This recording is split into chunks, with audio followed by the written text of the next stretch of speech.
we'll be having a discussion on ABG. Initially, we will describe you how to approach the ABG.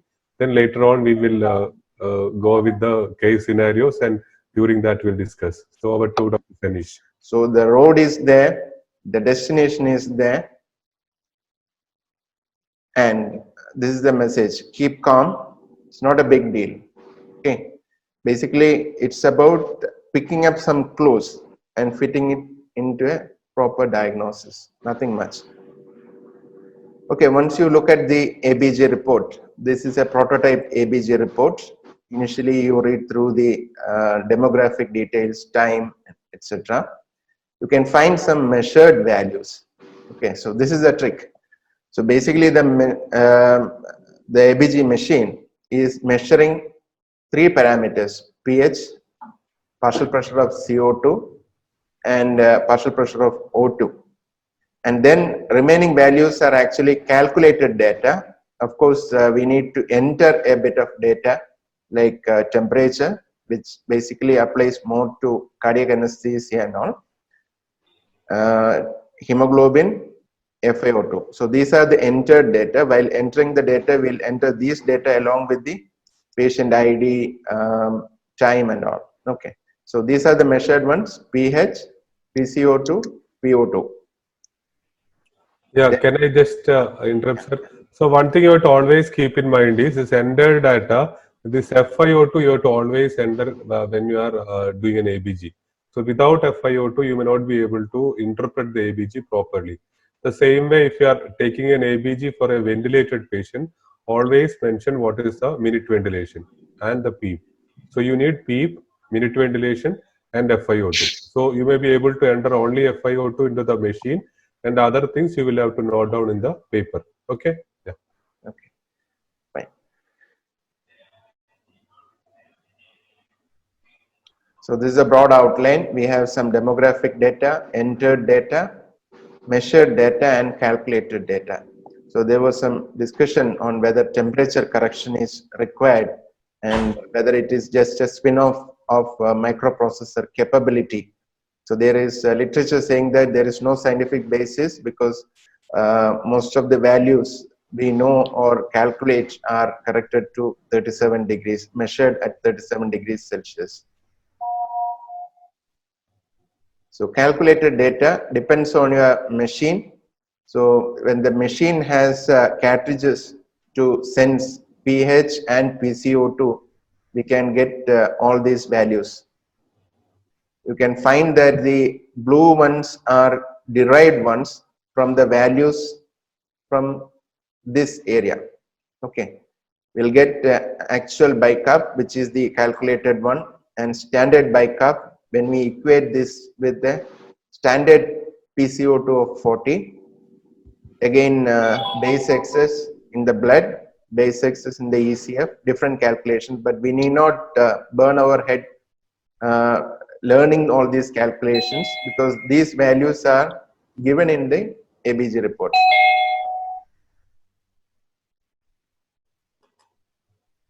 Okay, another calculated value was anion gap. Anion gap is the difference between the measured cations and measured anions. So mostly it is sodium plus potassium minus chloride and bicarb because these two are the measured anions.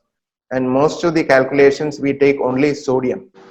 Okay, some ABG reports will give anion gap with potassium and without potassium. So most of the cases anion gap we calculate as sodium minus chloride and bicarb. Okay. Then ABG is not only about analyzing the pH, acidosis, alkalosis, etc. We also check the oxygenation parameters. Okay, we definitely look into PO2, right? So PO2 is generally it's arterial partial pressure of oxygen, and we need to know what is alveolar PO2.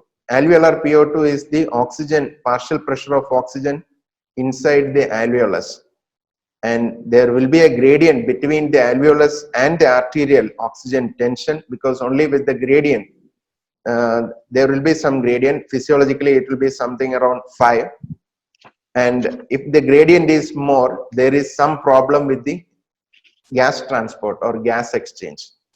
So from this arterial value of PO2, we can calculate, we can have a separate calculation on alveolar O2 also. So this is the equation. This is the atmospheric barometric pressure PB minus P water, so that we will get dry air atmospheric pressure into FiO2 is fraction of inspired oxygen, PaCO2 is arterial CO2 tension divided by 0.08, which is usually the respiratory quotient. You can note that the FiO2 is derived from this report, or that is an entered value. PaCO2 again comes from your ABG analysis report. These are actually standard values. So we'll keep there. We'll see what will be the alveolar PO2 at the sea level on room air. Okay, PB minus P water, that is 760 minus 47 into FiO2. Room air FiO2 is 21%. So while solving it, we'll come to something around 150 millimeters of mercury. And now PaCO2, if we take it PaCO2 by 0.8, we can rearrange and make it PaCO2 into 1.25 or PaCO2 by 0.8, whichever you are comfortable. So in a nutshell, it becomes a simplified equation. Alveolar PO2 equals 150 minus PaCO2 into 1.25. So the moment you get arterial CO2 partial pressure, you can derive what is the alveolar oxygen tension. For a given FiO2, the equation becomes slightly bigger. It becomes around 710 into FiO2 minus PaCO2 into 1.25. The value of this is, when you have a PCO2 value, FiO2 value, you can check the alveolar PO2 and see for the gradient. One example I'll tell, suppose FiO2 we have kept at 40%, that is 0.40, and the arterial CO2 is 40 milligrams of mercury. So what is the PaO2? We have the equation 710 into 0.40 minus 1.25 into 40. 710 into 0.4 is 284. This one will come down to 50, and the value is 234. Okay. Now we check the ABG. If the PaO2 is given as 228 millimeters of mercury, what is the alveolar arterial gradient? Just 6 millimeters of mercury. So the normal alveolar arterial gradient is supposed to be something between 5 to 10 millimeters of mercury. Okay. And on a generalization, it should be less than age in years divided by 4 plus 4. Okay, so this is one way of analyzing the oxygenation. Other indices we can calculate from ABG are P by F ratio, PaO2 by FiO2 ratio. We'll come to that when we discuss ARDS. Okay, so the normal alveolar arterial gradient we find in hypoventilation or low FiO2. Raised gradient we'll get in pathological conditions like diffusion defect, V by Q mismatch, right to left shunt, intrapulmonary shunt or cardiac shunt, or increased oxygen extraction. Another thing I was interested to know was how the ABG report gives SpO2, because we will find an SpO2 on the monitor, but the ABG report mostly will give you oxygen saturation. So how is that possible? Actually, it is deriving from the standard oxygen dissociation curve. Suppose you have a PO2 here, it is extrapolated to the y-axis, and whichever value comes at that particular point, the machine gives us as oxygen saturation. Clear? Fine. So these are the calculated values. Now we are almost ready to start our journey towards ABG interpretation. But before that, we need to get ready with a strategy to evaluate ABG report. Okay, I'll simply rush through the strategy. I think those who have read it before will know the steps with finer details. But don't worry, our discussion will stick to the basics. Basically, we will not go into detailed calculations. So one aim of this interactive discussion is to give out some messages, what you need to concentrate while looking at an ABG report. Yesterday also Dr. Anup mentioned this is not an exam training. Okay, so this is a simple mathematics. Ratio is equal to numerator divided by denominator. So everybody agrees, right from your school days, mathematics, ratio is numerator divided by denominator. Now we are placing our key players, pH, bicarb, PCO2 into this equation. Okay, this is just to give relative significance. So you keep this in mind. You follow the particular pattern of understanding the things. It would be more easier to follow, right? So pH, we have whole range, probably 7.35 to 7.45. We'll take it as a normal one. So UG days we were taught that the normal pH is 7.40, nothing less, nothing more. So but actual life, it deviates either towards the lesser side. When you go towards the lesser side, beyond 7.35, it is acidosis. When you go on the right side, go further, it becomes alkalosis. Can I interfere, sir? Yes. Yeah. So this is the first step. At least at this point, you all should be clear. Like those whoever it is attending.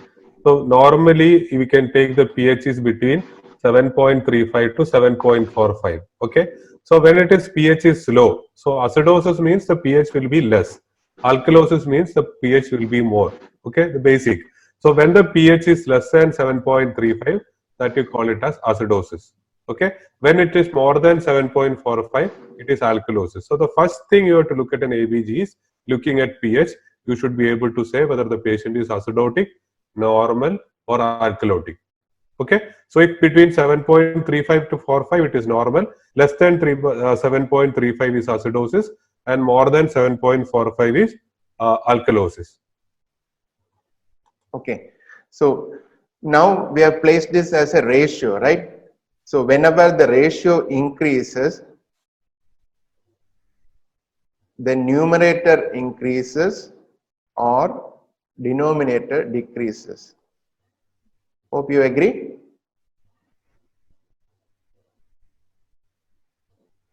Yeah. 1 minute.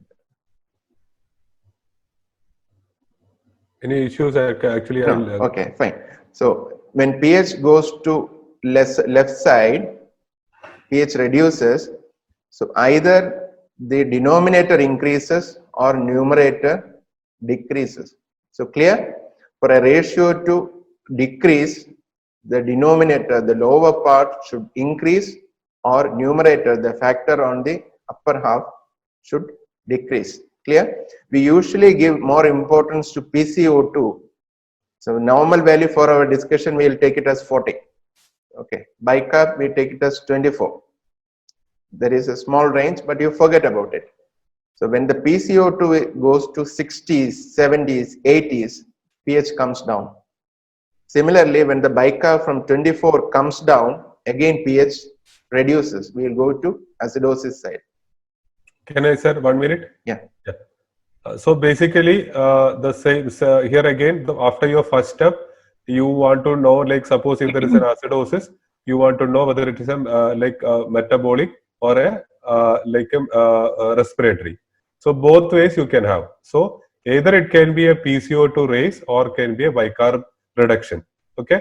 So if the patient is in the acidotic side, either it will be a increased by CO2 or it can be a low bicarb. Clear? So if it is an increased CO2, that means the patient is having a respiratory acidosis. If it is a decreased bicarbonate, that means the patient is having a metabolic acidosis. Clear? Okay. Now we will go to the alkalotic part. Alkalotic part again. Yeah. So the alkalotic part, what will happen is, you can very simple. Either the patient should have a carbon dioxide washout. That means a low CO2 will produce a respiratory alkalosis, or the patient should have an accumulated bicarbonate, or an increased bicarb will produce a alkalosis. I'll again repeat. Suppose if the patient is having a pH of less than 7.35, that means the patient is having an acidosis. So the next step is you should know whether it is a metabolic acidosis or a respiratory acidosis. So if it is a metabolic acidosis, means you look at the bicarb will be low. You look at the CO2, if it is elevated, it is a respiratory acidosis. Clear? Same way, if the patient, the pH is towards the alkalotic limit, you see whether the PCO2 is washed out, the PCO2 less than 40, or if the bicarbonate is more than 24. Clear? So at least this point everyone should understand. Like patient is having a metabolic acidosis, metabolic respiratory acidosis, metabolic alkalosis, or respiratory alkalosis. 4 situations. Clear? Please keep chatting. If you have any doubt or any other issues, please keep chatting. We will stop and continue, because like everything should be clear from this point, because now we are in the second step. Without knowing this thing, you may not be able to interpret. So at any point of time, if you have any doubt, please chat. We will clear that doubt, then only we'll proceed. Okay, sir. Yeah. Okay, so this is a 7-step approach. The first step is we are checking whether the patient is acidemic or alkalemic. Okay, the first step we'll just see the pH and see whether it is acidemic. Acidemic is pH is less. We are not worried whether it is respiratory metabolism. As Dr. Anup said, second step is find out the primary disturbance. So whichever way it is coinciding, if this acidosis, green arrow, is coinciding with the reduction in bicarb, then it is a metabolic acidosis. If the acidosis is towards left, acidemia is there and PCO2 is increased, it is respiratory acidosis. We always first check the PCO2 because that changes fast. Bicarb changes will take time, hours or days to reflect. So first preference to PCO2. If the pH is less, if PCO2 is high, then we can say primary thing is primary respiratory acidosis.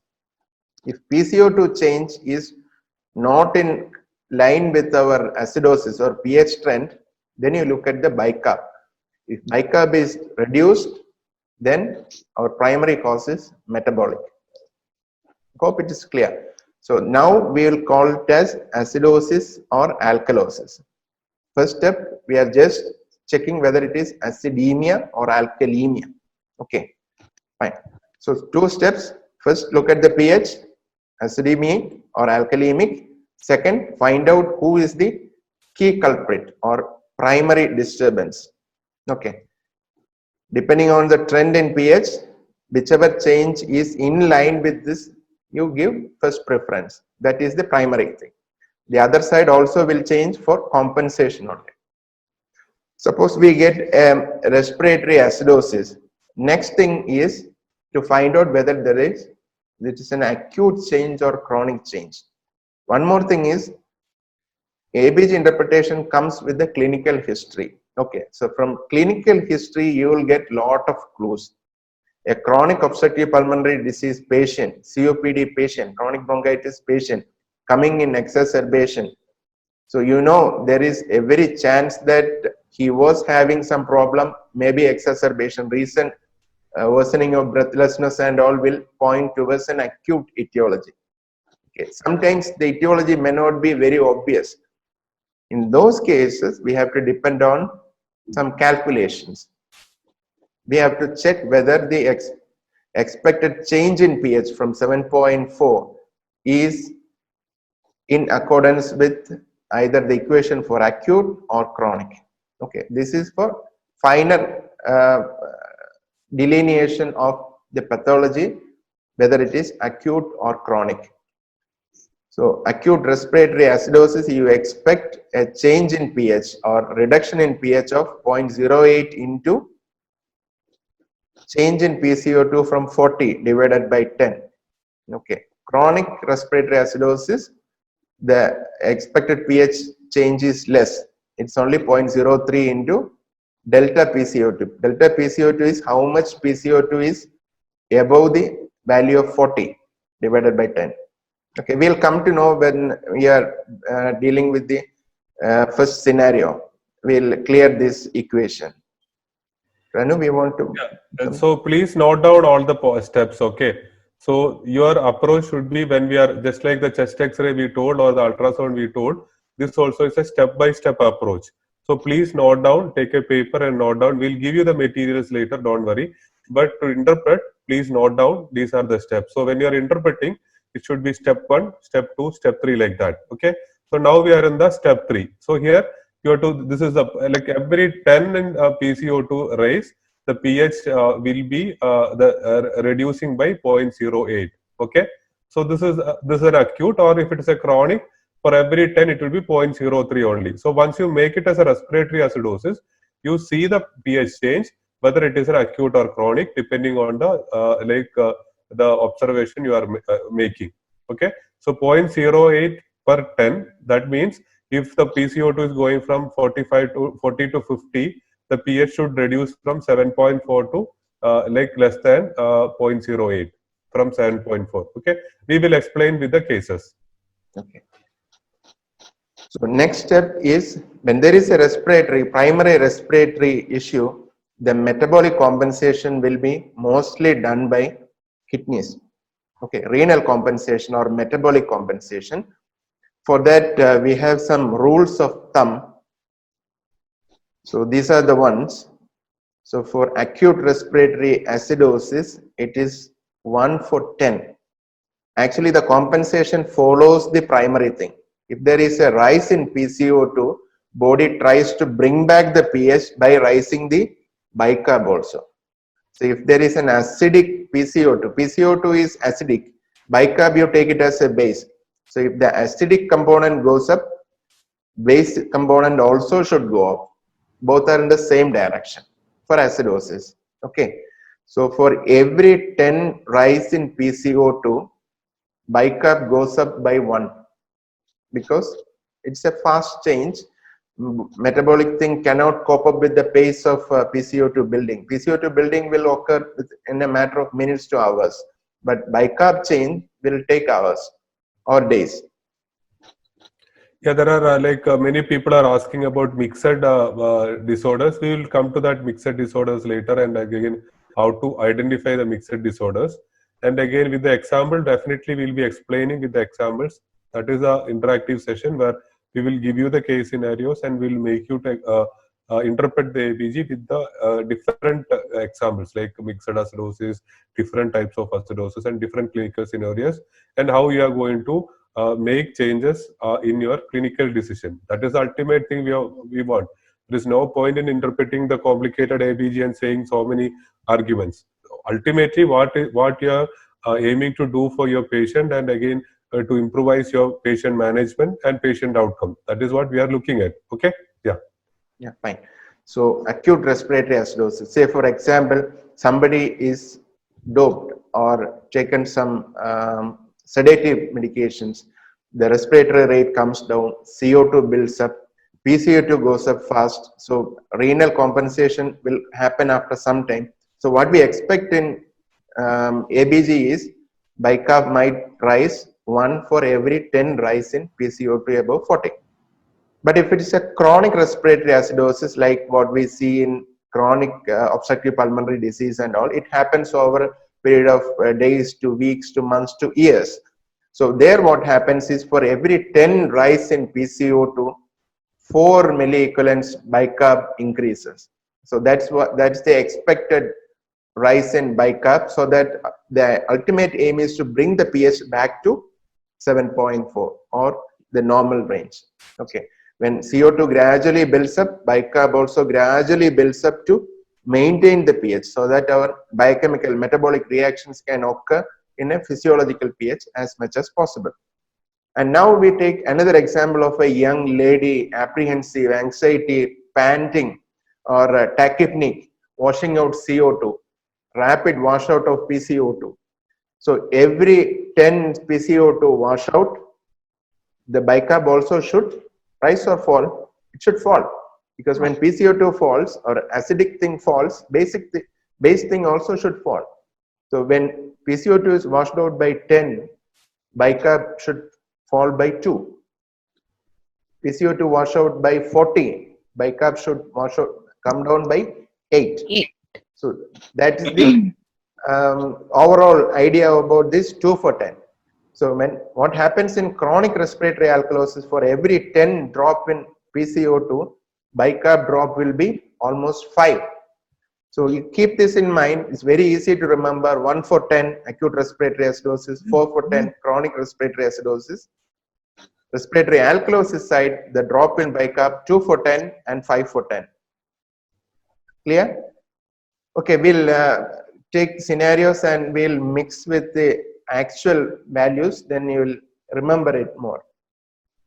See, now when the primary thing is metabolic, we are into step number 5. The compensation is by lungs. Okay. So now when there is a rapid change in, say, metabolic acidosis, like what happens in diabetic ketoacidosis and all, there will be a drop in bicarb, which will be the primary insult. So now when the base drops, pH also drops, then PCO2 also should be less. Okay. So expect PCO2 of 1.5 times plasma bicarb value plus 8. This is what happens in metabolic acidosis. There is always a correction fraction or factor plus minus 2. So 1.5 plus 8 is the dictum, the expected PCO2. So we are speaking about a metabolic acidosis like diabetic ketoacidosis. We have seen the Kussmaul's breathing and all, rapid shallow breathing to wash out PCO2. When the PCO2 comes to this level, again our pH will climb back to somewhat around physiological pH.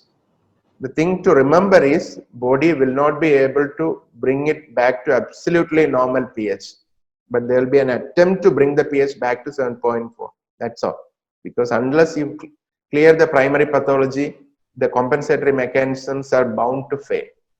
Suppose metabolic alkalosis is the scenario. The expected PCO2 is given by the equation 0.7 plus 20. So 0.7 times the bicarb value plus 20. Okay, so this is the calculation for respiratory compensation. We have already mentioned how renal compensation occurs when the primary is respiratory. Now when respiratory metabolic is the primary thing, respiratory compensation occurs. Now this is an interesting point and very important one: anion gap.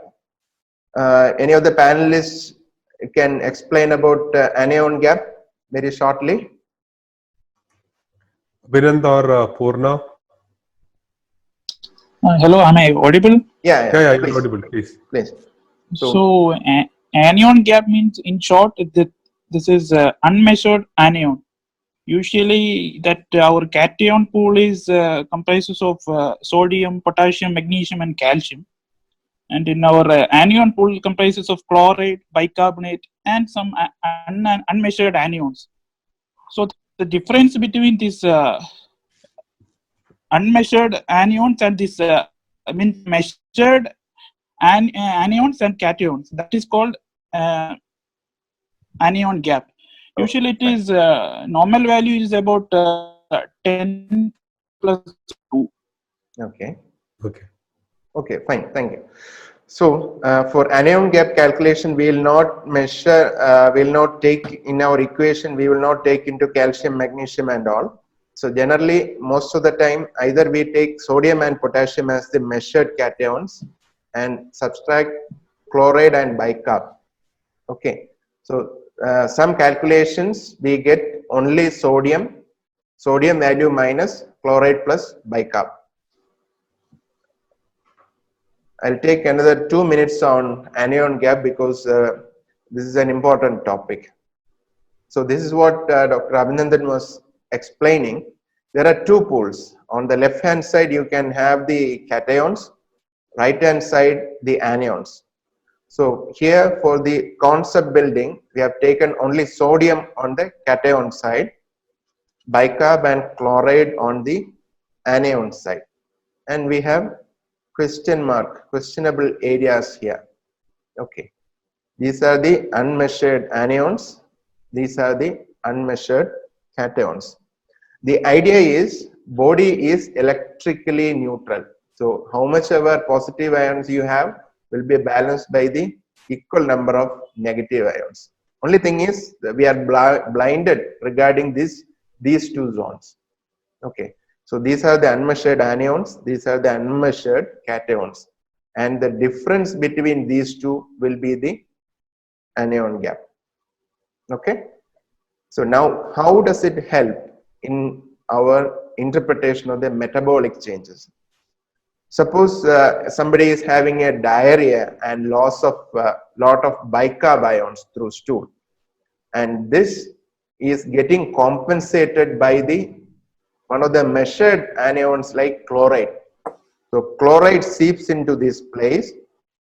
Can you see the mouse pointer, Kranup? Yeah, you can My see mouse here. pointer is visible. Yeah. Okay. So this much bicarb has reduced, but this has been compensated by additional chloride. So what happens now is there is no new unknown factors coming into play. So the previously unknown cations and the unknown anions, this difference is still the same. Okay. So no new players coming into the scene. So we call this as normal anion gap metabolic acidosis. Or in simple words, like you calculate the anion gap as we have shown before. If the gap is normal, it is called a normal gap acidosis. If the gap is wide, it is called a high gap acidosis. And the normal gap acidosis, the most important thing is a bicarb loss, like a GI loss or multiple vomiting. So anything, any GI loss can produce a normal gap metabolic acidosis. So that is why whenever you get a metabolic acidosis, the second thing you have to look at is whether there is a high anion gap or low or a normal gap metabolic acidosis, because your management again will differ, which we'll explain with the clinical scenarios. What is the importance of knowing a normal gap acidosis? Okay. So when this happens, we can name it as pure normal anion gap metabolic acidosis. So these are the situations where we come across normal anion gap metabolic acidosis, renal tubular acidosis, diarrhea, ureteroenteric fistula, when patient is on hyperalimentation TPN, acetazolamide or other carbonic anhydrase inhibitors. These will lead to normal anion gap acidosis. Now here again, just like noting down the steps, please note down the scenarios also. What are the situations where we will get a normal gap acidosis? Because our clinical scenarios will be fitting into like either this normal gap or high anion gap situations. So from the clinical clue, you should have a rough idea like what the patient will be having. Okay, so then once you have a metabolic acidosis and the gap is normal, you can see the like we have 5 situations here with which one the patient is more fitting into. Okay, that is how you come to a diagnosis. Clear? Yeah. So now from normal anion gap metabolic acidosis,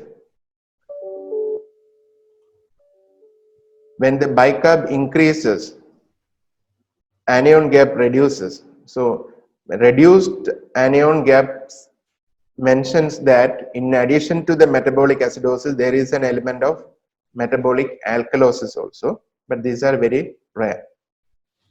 Okay. Now another situation, high anion gap acidosis. High anion gap means the difference between measured anions, cations and anions is more. Okay. Here the bicarb has receded a little bit. Okay. So you can see a delta bicarb here. Delta bicarb is difference in bicarb from say a value of 24. Okay. Now who fills the lacuna here? So this is the change in anion gap. Previously, this one, the maroon one was the anion gap. Now the anion gap has increased this much. Okay. So I think you can appreciate what meant by delta anion gap. Okay, so we take 12 as a normal value. So from how much increased from 12, we'll see that is delta anion gap. How much change in bicarb from 24, we take it as delta bicarb. And from the relationship between these two, we can have some differential diagnosis. Okay. Don't get confused. At least till the anion gap, if you can understand, that is well and good. But please, these are also very simple. At this point, you may feel it is a bit confused. So what you want to do, like we want you to do is, like please read these steps, note it down, apply to the clinical scenario what we are going to discuss now. Go back to your ICUs or operating rooms or emergency department.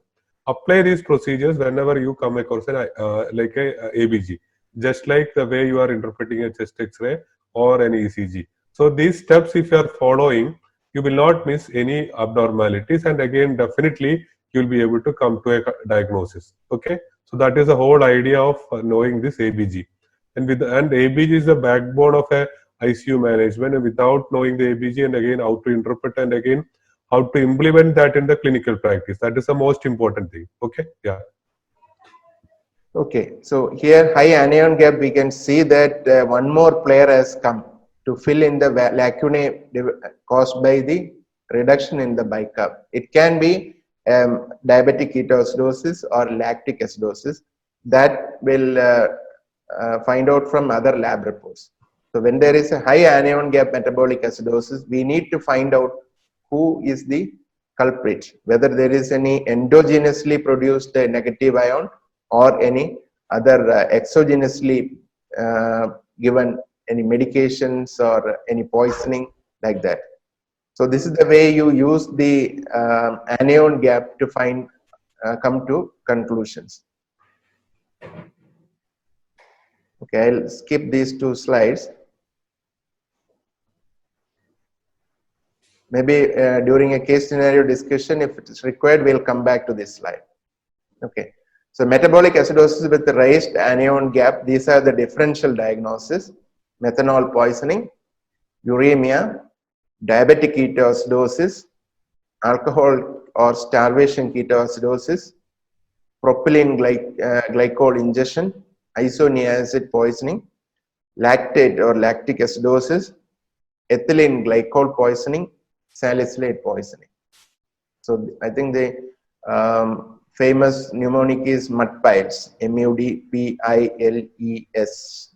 Okay, so when the clinical history involves these things, you definitely keep in mind, see whether your blood gas analysis report matches with your expectations, with the expected anion gap changes and all. So every time when you interpret blood gas analysis, you need the FiO2 PEEP along with the clinical history and electrolytes, and sometimes additionally you might require lactate value. So ABG is not only about telling this is respiratory acidosis, this is metabolic alkalosis and all. So we need more data to make a fruitful interpretation.